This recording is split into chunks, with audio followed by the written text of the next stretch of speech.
Istanbul prosecutor Mehmet Selim Kiraz, who was killed in an operation against his two captors late on March 31, had made considerable progress in the cases of protesters wounded and killed during the Gezi Park protests in the summer of 2013. One of Kiraz's most recent activities was to demand the improvement of footage taken during incidents in order to reveal the faces of police officers who fired tear gas canisters at Gezi protester Okan Özçelik, who later lost sight in one of his eyes. On March 18, Kiraz demanded that the Gendarmerie Criminal Laboratory improve the footage captured to help identify the police officer who used the tear gas gun against Özçelik during the Gezi protests.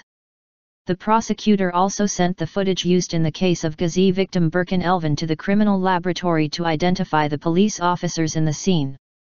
After Kiraz's demand, the expert report revealed that the police did not shoot the tear gas at the necessary 45-degree angle and instead directly targeted Özçelik. The expert's report also revealed the helmet numbers of the police officers involved in the incident, upon Kiraz's demand.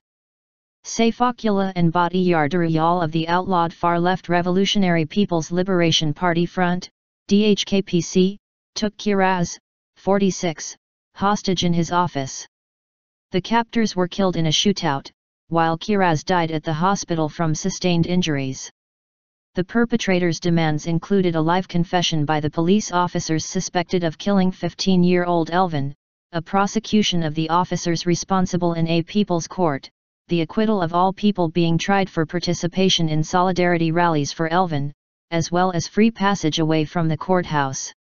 Elvan died on March 11, 2014, 269 days after he was sent into a coma after he was struck by a tear gas canister during the Gezi protests. Kiraz was appointed as the prosecutor of the controversial case 6 months ago.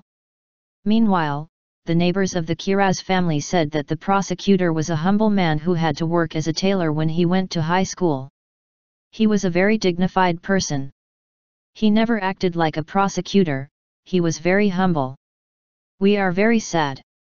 I would not be so sad even if it happened to my father, said neighbor Ferhat Tan. As part of the Berkin Elvan case, Kiraz demanded the names of the 21 police officers who were on duty in the area where Elvan was shot on the head. He demanded that the police determine the identities of the 3 police officers allegedly involved in shooting of Elvan with a tear gas canister.